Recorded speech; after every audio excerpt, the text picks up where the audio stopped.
Breaking news आ रही है मुंबई से, जहां कोरोना की वजह से लॉकडाउन लग सकता है। मतलब कोरोना की वजह से मुंबई की रफ्तार एक बार फिर थम सकती है, क्योंकि वहां की मेयर किशोरी पेडनेकर ने कहा है कि अगर मुंबई में कोरोना का केस बढ़े तो लॉकडाउन लगाना ही पड़ेगा। पिछले कुछ दिनों से जिस तरह से मुंबई में कोरोना फैला है, उसकी वजह मुंबई महानगर पालिका की उसकी वजह से नींद उड़ चुकी है। ऐसे में अगर वहां रोजाना कोरोना के 20,000 से ज्यादा मामले सामने आए तो एक ही रास्ता बचेगा और वो लॉकडाउन लगाने का होगा।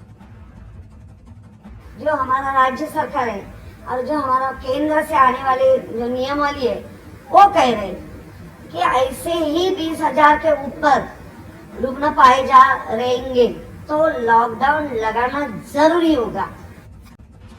जी किशोर, मुंबई में स्थिति बहुत ही भयावह होते जा रही है, खासकर कोरोना को लेकर के। कोरोना में पिछले 10 दिनों के भीतर जितनी तेजी के साथ रफ्तार पकड़ी है वो निश्चित तौर पर सरकार के लिए चिंता का सबब है। और यही वजह है कि मुंबई की मेयर किशोरी पेडनेकर ने मुंबई के भीतर मिनी लॉकडाउन या लॉकडाउन के संकेत दे दिए हैं। क्योंकि आज की बात करें तो आज 10,000 से ज्यादा केसेस मुंबई में आए हैं और किशोरी पेडनेकर ने साफ तौर पर कह दिया है कि जिस दिन 20,000 केसेस मुंबई में एक दिन में निकलने लगेंगे उसके बाद लॉकडाउन या मिनी लॉकडाउन लगाना पड़ेगा।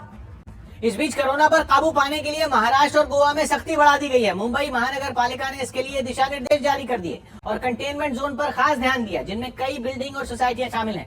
नए नियम के हिसाब से अगर किसी बिल्डिंग या सोसाइटी में, हाउसिंग सोसाइटी में कोई शख्स कोरोना पॉजिटिव मिला तो उस पूरे फ्लोर को सील कर दिया जाएगा और अगर वहां 10 से ज्यादा कोरोना के केस मिले तो उस हाउसिंग सोसाइटी को कंटेनमेंट जोन में डाल दिया जाएगा। यही नहीं, कंटेनमेंट जोन घोषित होने के बाद उस सोसाइटी से कोई भी शख्स बाहर नहीं निकल पाएगा, फिर वो जरूरी सेवाओं से जुड़ा ही क्यों ना हो।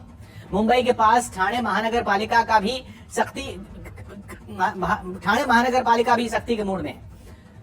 उसने 31 जनवरी तक पहली से 9वीं कक्षा तक स्कूल बंद करने का आदेश दिया, जबकि गोवा में कोरोना मामलों पर लगाम लगाने के लिए टास्क फोर्स ने नाइट कर्फ्यू लगाने का सुझाव दिया।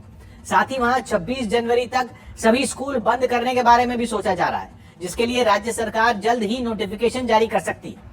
वहीं कोरोना की तीसरी लहर के खतरे के बीच दिल्ली में वीकेंड कर्फ्यू लगाने का ऐलान कर दिया गया। दिल्ली सरकार पहले भी कई सख्त कदम उठा चुकी है और उसने सख्ती और बढ़ा दी और वीकेंड कर्फ्यू लगाने का ऐलान कर दिया। यानी कि दिल्ली में शनिवार और रविवार को कर्फ्यू लगेगा। इसके अलावा दिल्ली के प्राइवेट दफ्तरों में 50% कर्मचारियों को वर्क फ्रॉम होम करवाने का आदेश दिया गया। यानी वहां के आधे कर्मचारी घर से काम करेंगे। लेकिन यह आदेश सरकारी दफ्तरों और जरूरी सेवाओं पर लागू नहीं होगा। बसों और मेट्रो को भी फिलहाल पूरी क्षमता से काम करने को कहा गया है, लेकिन उनमें यात्रा के लिए मास्क लगाना जरूरी होगा। मतलब बिना मास्क के यात्रा करने की इजाजत नहीं होगी।